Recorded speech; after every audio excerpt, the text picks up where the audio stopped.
नमस्कार दोस्तों।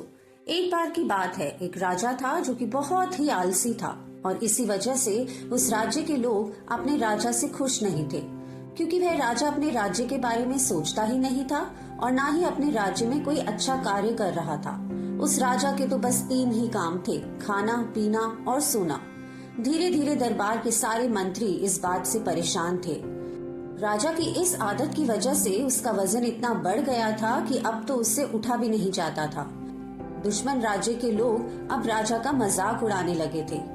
यही सोचते हुए एक दिन राजा को अपनी हालत देखकर खुद पर शर्म आने लगी।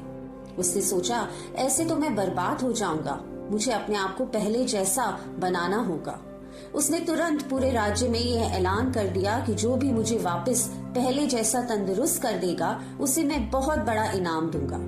अब उस राज्य के सारे वेद मिलकर कोशिश करने लगे। उन्होंने कई जड़ी बूटियां राजा को दी, लेकिन राजा पर उन जड़ी बूटियों का कोई असर नहीं हुआ। उल्टा उसका वजन कम होने की बजाय और बढ़ता ही जा रहा था।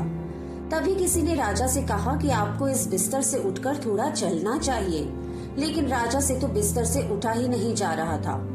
राजा तो बस यही सोच रहा था कि किसी तरह कोई जड़ी बूटी खाकर मैं फिर से तंदुरुस्त हो जाऊं, और इसी तरह वक्त गुजरता गया, लेकिन राजा पर कोई असर नहीं हुआ। तभी एक दिन उस राज्य में एक बूढ़ा संत आया। जब उसे ये बात पता चली कि राजा का वजन कम करना है और वो भी जड़ी बूटी की मदद से, तो उसने राजा के सैनिकों से कहा कि मेरे पास एक चमत्कारी जड़ी बूटी है जिससे राजा का वजन कम हो जाएगा। बस उन्हें खुद मेरे पास चलकर आना पड़ेगा, क्योंकि मैं राजाओं के दरबार में नहीं जाता। यह जड़ी बूटी तभी काम करेगी जब मैं अपने हाथों से राजा को खिलाऊंगा। अब सैनिकों ने राजा को यह बात बताई तो राजा तो खुश हो गया कि कोई तो आया जो दावे के साथ ये कह रहा है कि मेरा वजन कम कर सकता है। राजा ने कहा, जल्दी से उस बूढ़े संत को मेरे पास लेकर आओ। तभी सैनिकों ने कहा कि महाराज, वह संत राजाओं के दरबार में नहीं आते, आपको खुद ही चलकर उनके पास जाना पड़ेगा।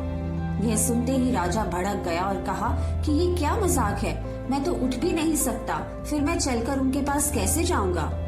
तभी एक मंत्री ने किसी तरह राजा को समझाया और कहा, महाराज, यह आपके लिए आखिरी मौका है, कोशिश तो करिए।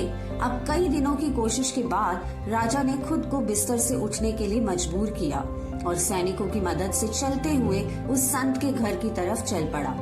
लेकिन उस संत के घर पहुंचने के बाद राजा को पता चलता है कि वह संत तो बाहर गया हुआ है और राजा को वह जड़ी बूटी खाने के लिए कल फिर आना पड़ेगा। यह सुनकर राजा फिर गुस्से से लाल हो गया, पर वह मजबूर था और अगले दिन फिर से बड़ी मुश्किल से चलते हुए संत के घर पहुंचा। उस बूढ़े संत ने तुरंत राजा के लिए एक जड़ी बूटी तैयार की और अपने हाथों से उस पर कुछ मंत्र पढ़ते हुए राजा को खिला दिया। राजा से कहा, आपको अगले 1 महीने तक ऐसे ही मेरे पास आना पड़ेगा इस जड़ी बूटी के लिए। राजा ने मजबूरी में हामी भरी और वहां से चला गया। अभी सिलसिला पूरा 1 महीने तक चलता रहा और धीरे धीरे राजा ने यह महसूस किया कि उसका वजन अब कम होने लगा था। उसने उस संत से पूछा कि इस जड़ी बूटी में ऐसा क्या चमत्कार था, हमारे राज्य के जो वैद्य हैं उन्हें भी ये जड़ी बूटी बनाना सिखाइए। यह सुनते ही बूढ़ा संत बोला, महाराज, यह कोई जादुई जड़ी बूटी नहीं है, बल्कि ये तो साधारण पानी है जो मैं आपको 1 महीने से दे रहा हूँ। राजा यह सुनकर हैरान हो गया।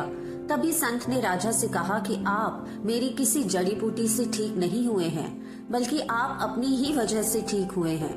1 महीने से जो आप यहाँ पर चलकर आ रहे हैं, यह उसी का परिणाम है और उसी की वजह से आप तंदुरुस्त हो पाए हैं।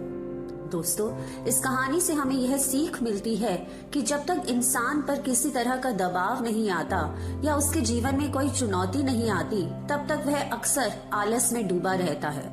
राजा की इस कहानी से हमें यह सीख मिलती है कि अगर उसे मजबूर ना किया जाता तो वह कभी अपने बिस्तर से उठ ही नहीं पाता।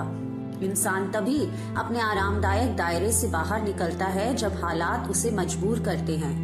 मेहनत और लगातार कोशिश ही किसी समस्या का असली समाधान होता है, ना कि कोई शॉर्टकट या बाहरी मदद।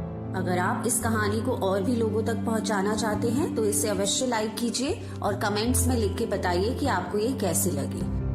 मैं फिर मिलूंगी आपसे एक नई कहानी के साथ। धन्यवाद।